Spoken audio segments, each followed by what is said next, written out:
From the macabre minds of Laughing Devil Production comes another story from the Nightshade Diary. You know what that means. Check under the bed and make sure no one or nothing is there. Is the closet door securely shut? Then leave your disbelief behind, amp up your imagination, and hang on tight for another ride into terror and mystery. And like all good horror stories, just imagine it's a dark and stormy night. And remember, screaming like a little girl is permitted. The Return of the Morsebys by Henry Slesar. One drop of blue dye in a gallon of water would have made the precise color of Morsby's eyes. Framed by the white bandages, their hue was only slightly more intense, and as the hospital hours passed, the blue faded in an eerie synchronization with his ebbing life. 3 hours before Morsby's end came, there was a burst of stubborn vitality in the dying man, a sudden spell of clarity, and a desire to talk. The interns would have restrained him, except for one word that Morsby used. It was the word murder. That word made Morsby's fate a police matter, and a lieutenant named Gardner was summoned to the bedside. He was the last man Morsby spoke to on earth, and he could have done worse. Lieutenant Gardner was a good listener. "I like Southern California," Morsby began. "I was born in Vermont, and never knew the time I was warm enough. I came west when I was 20, and soon discovered that sunlit indolence was the only way of life that I truly enjoyed. I lived on beaches. I became bronzed and muscular, a superb swimmer, an incorrigible loafer. It was on a beach in Southern California that I met Una, the white-skinned, bony, bountiful woman who would become my beloved, my wife, and the support of my lazy sunshine hours. Our honeymoon lasted a whole year, on the beaches of the Caribbean and the French Riviera. Una got freckled. Finally, we returned to our home in Los Angeles and settled down to quiet, companionable marriage. Una's financial resources were without end, and so was her ingenuousness. I took advantage of neither. I was not a spendthrift, nor an unfaithful husband. I was too intelligent to spoil a lifelong holiday because of petty indulgences. No, it was Una who spoiled it. Una in search of an anchor.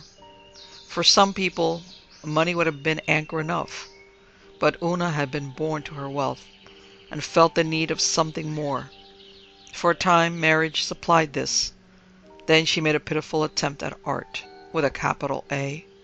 It was laughable. Then she tried a career. That too failed. Then she tried religion. It bored her. Most religion, that is. That finally discovered the amusing variety that abounds in Southern California. She met Dr. Archibald Singh, the high priest of the temple of metempsychosis. Una was not a brilliant woman, but neither was she a complete fool. There was a case for Dr. Singh. He was an eye-stopping man, tall as a tower, and hugely shouldered, cleverly bearded for an effect of wisdom and youth combined. He avoided the usual pretensions of esoteric cults, and maintained a simple meeting place of almost monastic restraint. He wore well-tailored everyday clothes, delivered his sermons in conversational English, and conducted his services without incense, idols, or theatrics. But he preached a doctrine intensely interesting to poor Una, a doctrine of eternal life and the love of small animals. Una first visited the temple in the company of a cocktail companion. On her second visit she insisted I come along. I was ironically hostile to the whole thing, of course, but I still remember Dr. Singh's little speech. "The soul is immortal," he said. "The soul cannot die. The soul, upon leaving the body, must make its passage elsewhere. The science of eschatology, dealing with the last four things of death, judgment, heaven, and hell, is the most ancient of all sciences, and from its wisdom has come the inescapable certainty of the transmigration of souls." "And where does it go?" the soul, according to all the wise men of past generation, departs from the mouth of the dying, and is consequently a small thing, given to seeking a home in the body of a small thing, a bird, a snake, a mouse, a dove or a hawk, a dog, a cat, an insect. For these small creations of God are empty vessels, placed on earth to house the departing souls of humanity, so they need not wander forever in a trackless eternity. Pure rot, of course, and the fact that Una didn't immediately recognize it as such was the most surprising thing I ever learned about my wife. The second surprising thing was the amount of devotion she gave to Dr. Singh and his gospel. The third surprising thing was the money. To be honest, I really didn't mind Una taking up a faith. After all, the transmigration of souls has had quite a few adherents in the history of gullible man, and is no sillier concept than I've heard expressed in more westernized religions. If she wanted to end up as a homing pigeon instead of an angel, that was strictly her business, and I made no attempt to interfere. But the money, that was different. Damn it, how that money went out. Most of it, of course, went to the temple. Dr. Archibald Singh had the deepest collection plate in the spiritual kingdom, and Una seemed determined to keep it filled. Thousands more went as donations to various institutions for the care and comfort of cats, dogs, and birds. Una has always been fond of furry, romping, and flying things, but now she had an additional incentive. She was preventing cruelty to souls. Fortunately, there was no home for underprivileged insects, or she would have given money to that too. Then came the final blow. I learned that Una had decided to further Dr. Singh's good work by a gesture that would prove her absolute faith in his mission. She was altering her will to leave the bulk of her fortune to the temple. Her announcement one Friday of this intent was the cause of our first real quarrel. I told her in detail what I thought of Dr. Archibald Singh. I also made some candid remarks on her belief in transmigration. The truth is, I was very rude. She cried a great deal, and the very next morning she made a Monday appointment with her attorney. This gave me one weekend to move around in. It's amazing how fast one can think when necessity is in the driver's seat. On Saturday night, I overdosed her milk with sleeping powders, and then put on an enormous pot of coffee with which I would attempt to wake her. The coffee wasn't yet perking when the police arrived and found her dead. They were most sympathetic. At the inquest, the testimony concerning Una's preoccupation with the religion of death was considered meaningful. The verdict was suicide. But I should mention one more thing about that fateful night. Una did not die immediately.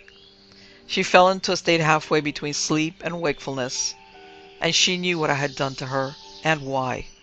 In a terrible voice that I can summon all too easily to recollection, she swore revenge. It was mere raving, of course, but Una had a special reason for believing in vengeance from beyond the grave. "I'll come back, Richard," she said. "You'll see, I'll come back, just as Dr. Singh says." Well, I had never liked animals much. Fangs, claws, wings, and tails had little attraction for me. As a matter of fact, I had always been slightly fearful of dogs, and the word had spread among the canine population. They say it's olfactory. Perhaps it is. At any rate, I didn't take Una's threat seriously.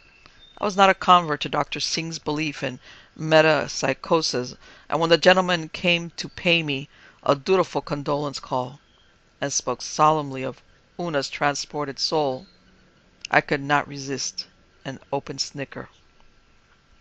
By sheer coincidence, I was chased by a mongrel on the very day of Una's interment.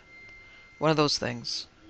I was driving home from the funeral, and this belligerent cur decided to bark at the tires of my Ferrari. I would have gladly run the creature over, but a smudgy-mouthed lad came along and cradled it in his arms. "Sorry, mister," he said. "He always barks at foreign cars." "Patriotic little beast, isn't he?" I snarled.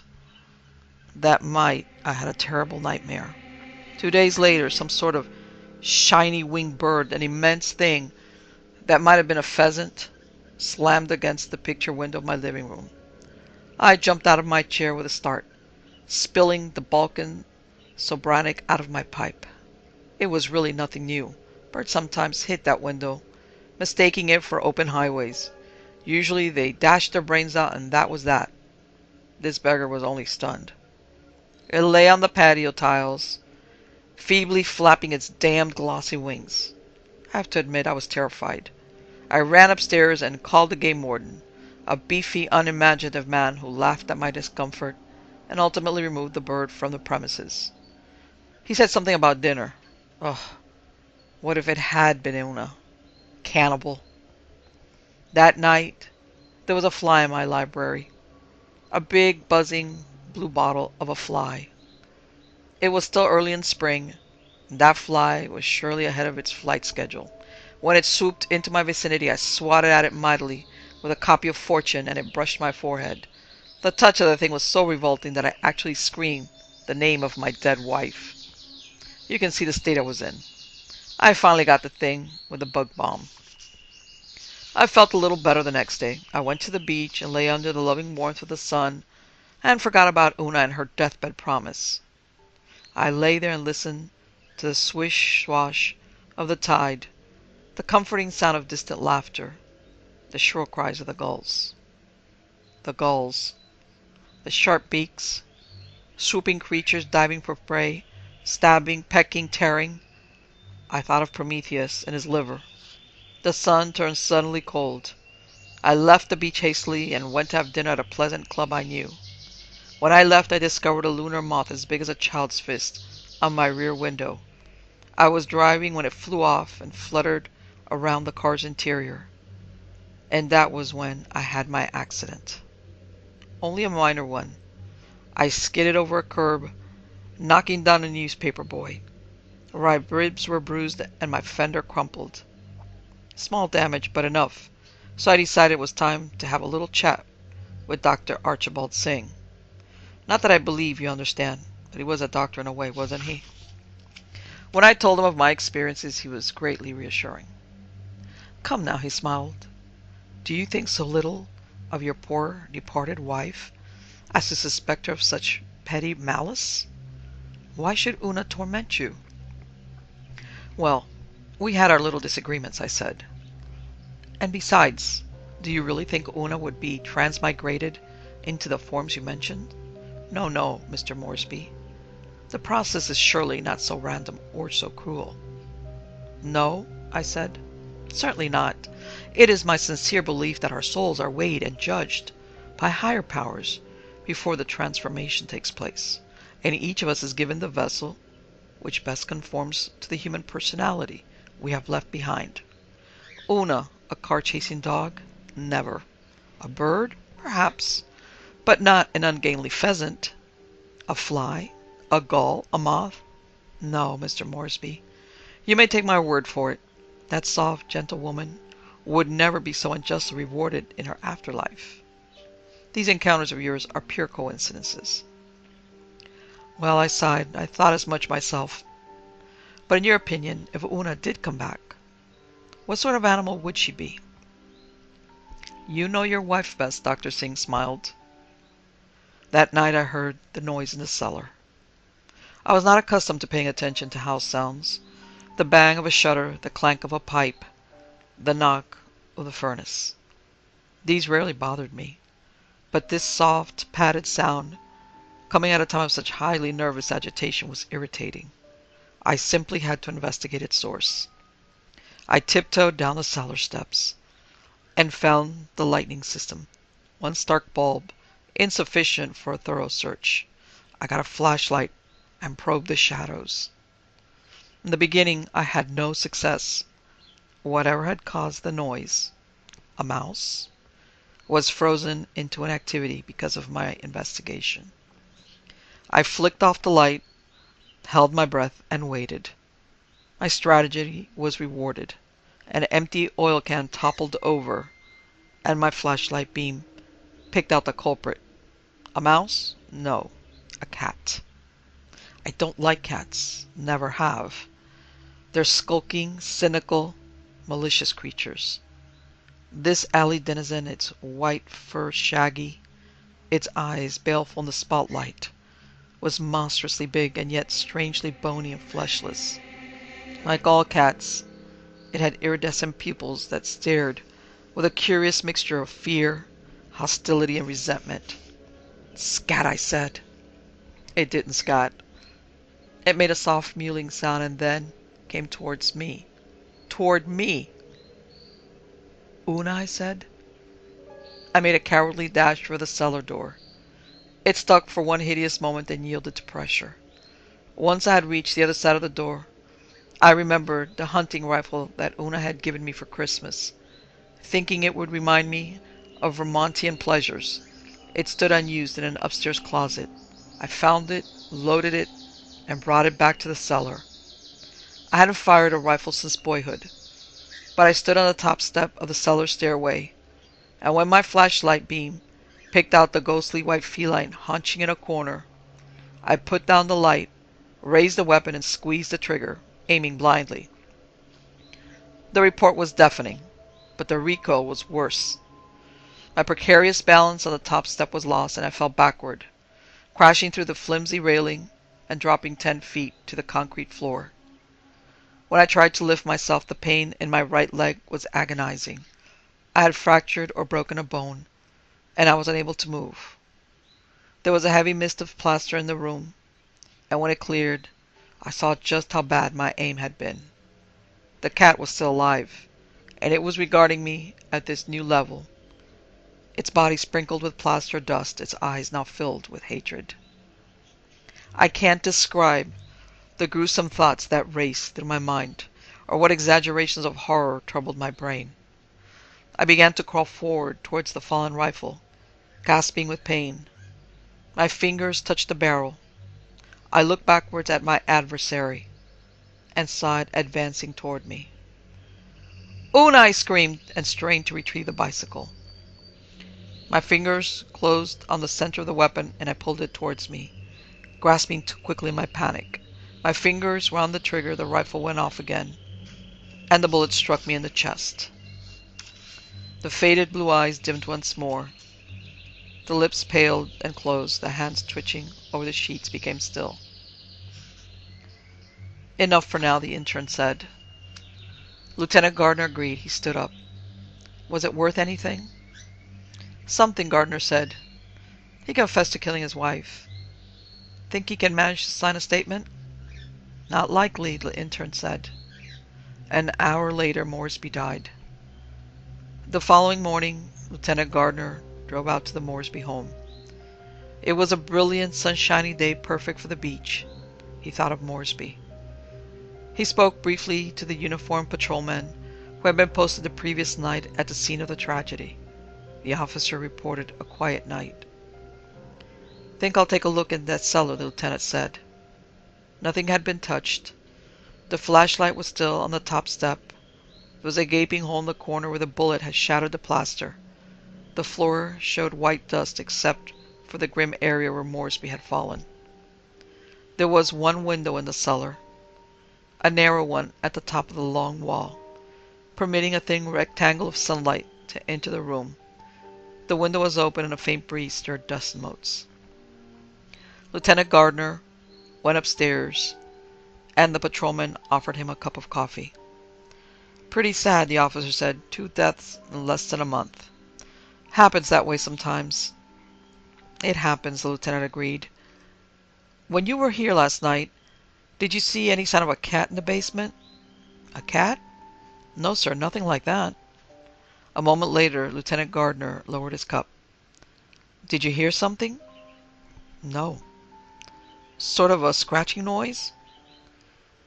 He went to the cellar door and opened it. "I hear it now," the cop said. "Should we take a look, sir?" The lieutenant went into the cellar, the officer behind him. "For the love of Mike," the patrolman chuckled. "Take a look at that." In the center of the basement, the great shaggy white cat sputtered at them, dropping the squirming object in its mouth. Its outspread claws pinned it again, replaced it between eager jaws, and the cat dined. When its hasty meal was over, the cat bounded from one packing case to another until it reached the open window. Then it was gone, with one quick backward glance at its audience, a look composed of satiety and triumph. "There goes your cat," the officer said. "We almost interrupted its dinner." "Never mind that," Lieutenant Gardner said. "Did you see its eyes? The rat's eyes?" "Eyes?" "Yes, its eyes," the lieutenant said. "Maybe I'm nuts, but they were blue. Did you ever see a rat with pale blue eyes?"